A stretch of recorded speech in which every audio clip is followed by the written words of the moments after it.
কয়ো হেলাল চান নৌকার মাঝি আমায় করিও পার।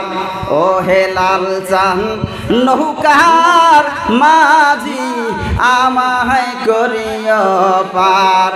আমি পাপী গুনাহগার বান্দা দয়াল, আমি পাপী গুনাহগার বান্দা দয়াল, কেমনে হবল পার। ও হেলাল চান নৌকার মাঝি আমায় করিও পার। এই ধরনের গান বাজনা এলাকায় এলাকায় বাজে কি বাজে না কথা বলেন? তাহলে বাবাই কি পার করাইতে পারবে নি? পারবে? পারবে না।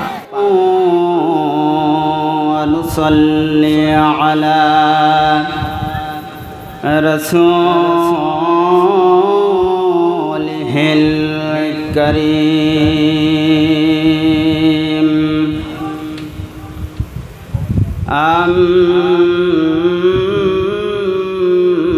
أما بعد فأعوذ بالله من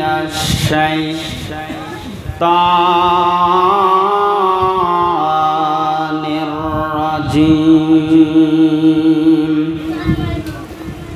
بسم الله الرحمن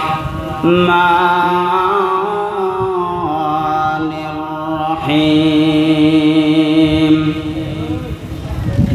لقد كان لكم في رسول الله أسوة حسنة إلى آخر الآية.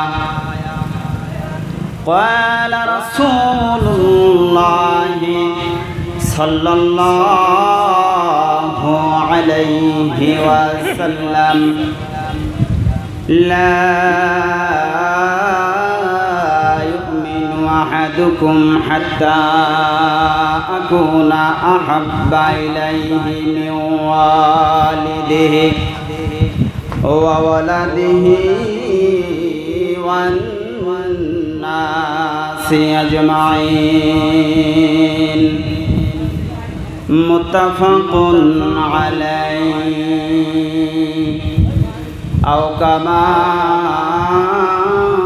قال عليه الصلاة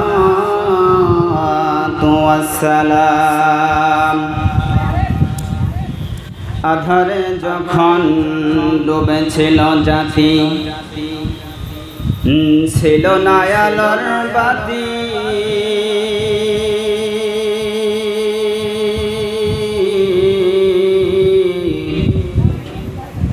সেই আধার জগতে এসেছিলে তুমি, হে সাধক রব্বানী। মানুষ হইয়া মানুষ রূপে মানুষের মাঝে জন্ম নেয়া, মানুষের মন করিলা জয়।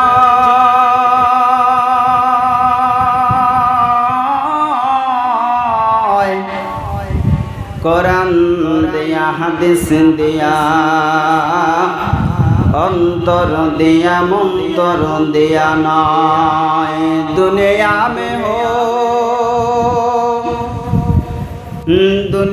में हो दुनिया का तलब गार नहीं हो।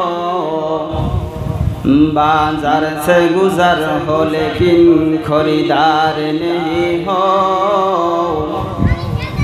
बाजार से गुजर हो लेकिन खरीदार नहीं हो।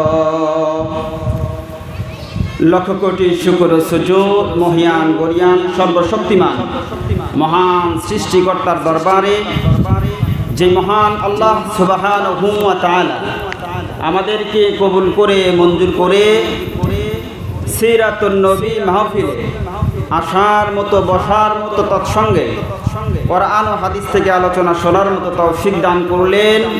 যেই জবানটা আল্লাহ দিয়েছেন সেই জবানকে উচ্চ আওয়াজ করে সেই মহান রবের শুকরিয়া আদায় করছি।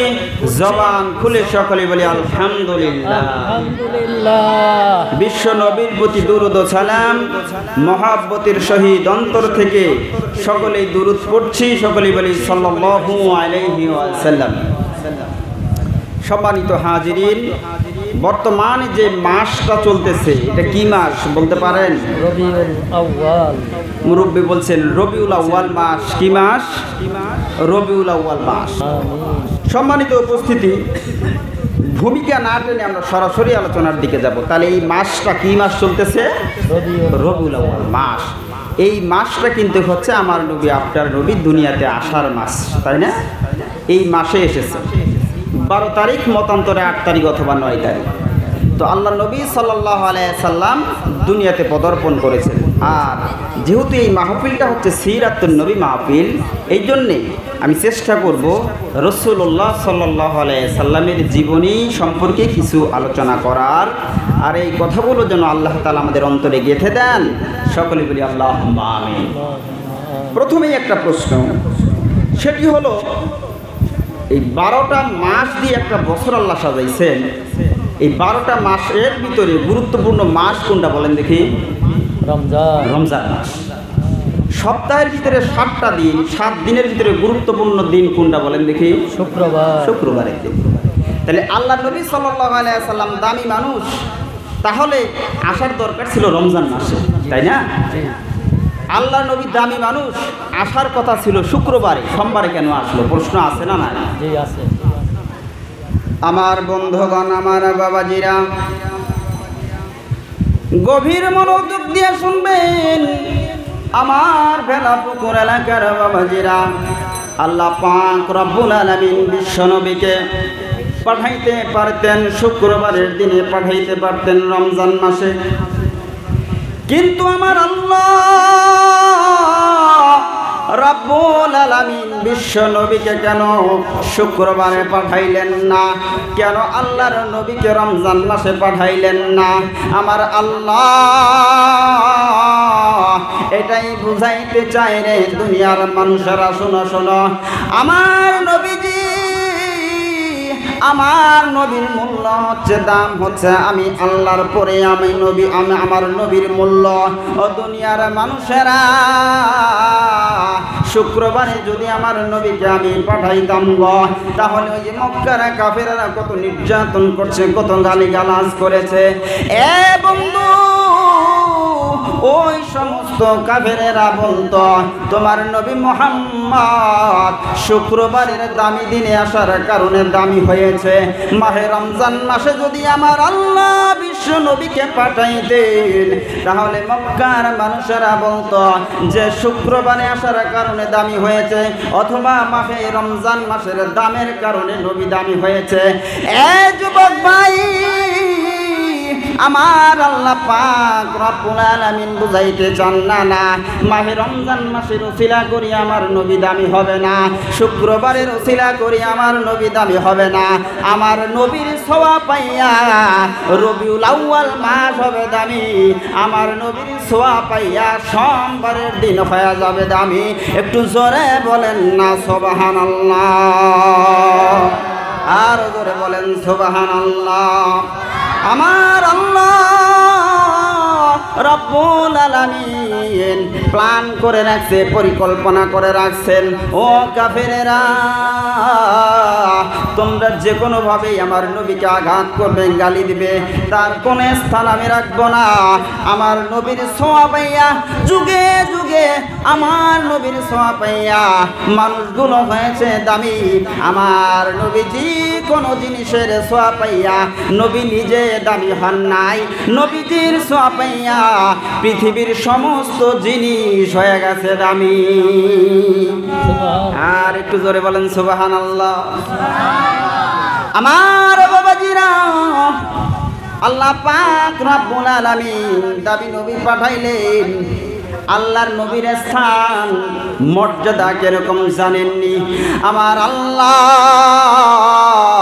রব্বুল আলামিনের যে স্থান আছে, আমার আল্লাহর পরের স্থানই হচ্ছে প্রিয় নবী মুহাম্মদুর রাসূলুল্লাহ সাল্লাল্লাহু আলাইহি ওয়াসাল্লামের। জোরে বলেন না সুবহানাল্লাহ, আর একটু জোরে বলেন না সুবহানাল্লাহ। এ বন্ধু, আল্লাহর নবীকে যদি মর্যাদা দিতে যদি আল্লাহর নবীকে যদি আল্লাহর আসনে বসানো হয়, বিশ্ব নবীকে যদি দাম দিতে আল্লাহর মর্যাদায় তার মর্যাদা নিয়ে যাওয়া হয়, বলেন তো এটা ভালো না খারাপ? কি বলে? ভালো। মোটামুটি ওয়াজ বুঝতেছেন আপনারা? যা বুঝলা, বিশ্ব নবীর মর্যাদা যদি আল্লাহর স্থানে নিয়ে যাওয়া যায়, তাহলে কি সেটা ভালো না খারাপ? খারাপ। আল্লাহর নিচে নবীর স্থান, আল্লাহর পরেই তার মর্যাদা, কিন্তু নবীর মর্যাদা নিয়ে যদি আল্লাহর জায়গায় ঠেকান, তাহলে কখনো সেটা ভালো নয়। আমার বন্ধুগণ, কোন পীর সাহেবের মর্যাদা যদি নিয়ে নবীর জায়গায় ঠেকান, বলেন তো ভালো না খারাপ? খারাপ। কোন পীর সাহেব, কোন আল্লাহওয়ালা, পৃথিবীর সমস্ত মানুষগুলোকে যদি এক পাল্লায় করা হয়, কোন মানুষ নবী রাসূলের মর্যাদায় সেই মর্যাদার স্থানে পৌঁছতে পারবে? কথা বলেন, কখনো পারবে না। আমার বন্ধুগণ, কেন কথাটা বললাম? কিছু কিছু পীর সাহেবরা আছে, কিছু মুরিদানরা আছে, পীর সবকে মর্যাদা দিতে নবীর আসনে নিয়ে বসা দিচ্ছে। জোরে কথা কোন ঠিক কিনা? আমার বাবাজিরা লক্ষ্য করে দেখবেন, আবার কিছু মানুষ নবীজিকে মর্যাদা দিতে আমার নবীজির মর্যাদাটা নিয়ে আল্লাহর আসনে পৌঁছা দিছেন। একটু জোরে বলা যাবে কি কথা ঠিক কিনা? আমার ভেলা পুকুর এলাকার বাবাজিরা লক্ষ্য করে দেখবেন, তাহলে এই ওলি আল্লাহ পীর বুজুর্গর মর্যাদা যদি নবীর আসনে দেন, সেটা কোনোদিন সম্ভব না, ভালো দেখায় না। আবার আল্লাহর রসুলের নবীর মর্যাদা যদি আল্লাহর জায়গায় নিয়ে যান, সেটাও কখনো ভালো কাজ নয়। আমার আল্লাহ রব্বুল আলামিন হাসরের মাঠে মানুষগুলোকে সুপারিশ করার জন্য অনুমতি দিবেন বিশ্ব নবীকে। বলেন দেখি কোন দয়াল বাবা কেবলা কাবা, বলেন দেখি আমাদের সুপারিশ করে পার করাইতে পারবে? তারা রসুলকে মর্যাদা দিতে আল্লাহর আসনে বসাইছে, আবার পিসাবদেরকে মর্যাদা দিতে রসুলের আসনে বসাইছে। তারা ভাবে পিসাব যারা আছে এরা আমাদের সুপারিশ করে জান্নাতে নিয়ে যাবে। কথা কোন ঠিক কিনা?